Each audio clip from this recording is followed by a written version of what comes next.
Timing lang ta karong adlaw. Karong adlaw o karong gabi una, gabi naman dahil ni tirada na mo diri sa akong asawa karon. Mao ni. Tutoke lang naging maayo. Pasensya naman sa akong background kay murag saba di kay mga janakes kay kinangaligo nagsabay sa mga ate na sa naman naglaay. Kaya mukat lang agi sa CR. So direta tirada na to diha ato nang gipagawas na ato ang mga gulay-gulay diha o mga utanon, mga palangga na atay talong. Perting lamian ng talongan ni.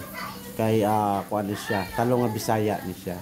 Tuara o perting lami aputo sa unahan mga palangga, balik ta sa diri dapita, atong ipagawas atong kamote diha. Udlot sa kamote mga palangga, ubay-ubay gini. 10 pesos ra ni. Pero ubay-ubay ni tirada na to diri mga palangga ato ara. Tirada na ta diha, plaster kay na diha. So karon, lisod ta diha kay usa ka kamot ato ko ang humay gikuan diha i-video karon nagunita na sa kong asawa tara ko pagkita ninyo. Lami presko kayo ang ato ang kamote, ang atong bisol nga nagdinusara. Bisol sa Bisaya, gabi naman sa Tagalog. Perting bot-bota. Karon ato ang saluyot diha kay 2.15 na lang siya. So 30 pesos upat po na kabugkos nya karon atong tanglad diha nga perting nindot kay mo baligya si nanay og kuansel no. Ito ang iya ang tanglad no, gwapa kay no, buhi no. Pwede magay itanom no.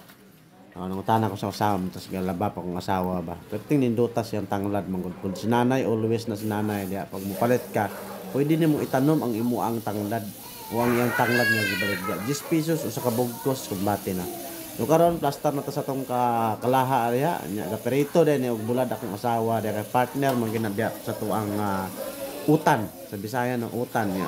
Sa Tagalog po na sa mga palangga bulang lang perting lamia pero kani peritong ano na siya peritong bulad po na siya sa Bisaya. Sa Tagalog tuyo di mo kasi nabot po niya ambot nga unsa naman niya lami pa sa bulad po ning perito sa bulad ato rami action dikit init gid ako ang nako init gid ako ang kalag.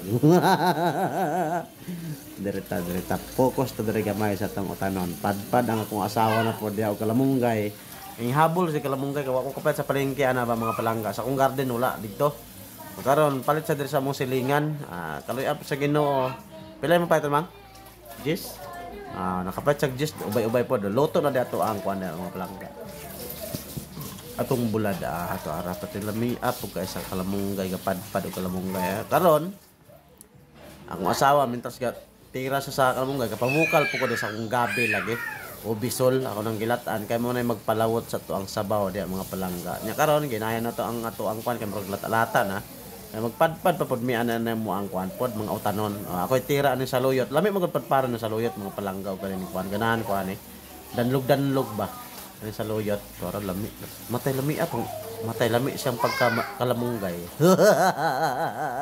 Para sa akong gidol ito lami sa kalamunggay pastilan. Hamloy siyang pagkakalamunggay.